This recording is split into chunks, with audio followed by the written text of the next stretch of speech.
Eh bien, une révolution politique vraiment remarquable balaie ce pays et elle prend littéralement de l'ampleur semaine après semaine en ce moment. Avant d'aborder les toutes dernières recherches remarquables montrant l'ampleur du soutien à Reform à l'échelle nationale, permettez-moi de commenter ce que nous avons vu ce week-end. C'est assez inquiétant ici, et il est intéressant de noter que les médias traditionnels n'en parlent pas ou ne présentent pas cela comme de l'extrémisme d'extrême gauche.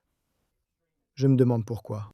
Mais ce que nous savons, c'est que la police métropolitaine a déclaré que 466 personnes ont été arrêtées et qu'il y a eu 8 autres arrestations pour d'autres infractions, dont 5 agressions contre des agents. Pendant ce temps, en ce qui concerne la grande colère face à ce qui se passe dans tout le pays, eh bien, le Télégraphe le révèle ici. Au moins 200 personnes vivant dans des hôtels pour demandeurs d'asile ont été inculpées d'infractions pénales cette année, sans que la police ne révèle leur statut migratoire.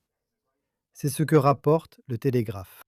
Vous pouvez voir ici que 211 personnes vivant dans ces hôtels ont été inculpées pour un total de 425 infractions. 109 étaient des infractions violentes.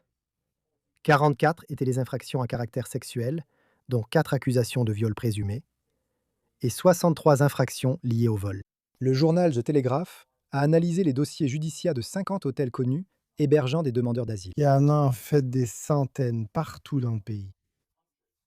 Et donc en ce moment, vous avez vu cette montée remarquable de Reform qui continue. Et donc Reform, selon More in Common, atteint un record de 31% à égalité avec le plus haut niveau jamais enregistré. Les conservateurs atteignent leur niveau le plus bas chez cet institut, 18%. Mais regardez cette répartition du soutien pour la réforme. Reform est désormais en tête dans les zones rurales, les villages, les petites villes, les grandes villes, les banlieues. Et en effet, il n'y a plus que le Parti travailliste qui a une avance maintenant dans les zones urbaines ou les centres-villes. Je pense que cela montre à quel point le pays a changé et soutient désormais Reform. Et bien sûr, je veux aider à maintenir l'élan de réforme. Alors s'il vous plaît, pensez à voter pour moi au comité directeur de réforme si vous êtes adhérent de réforme. Le vote commence ce jeudi. Mais comme toujours les gars, faites-moi savoir ce que vous en pensez dans les commentaires ci-dessous. Je continuerai bien sûr à vous tenir informé des dernières nouvelles à ce sujet et bien plus encore. Alors n'hésitez pas à mettre un petit pouce bleu à cette vidéo, ça me ferait vraiment plaisir. Et bien sûr, comme toujours, merci de regarder.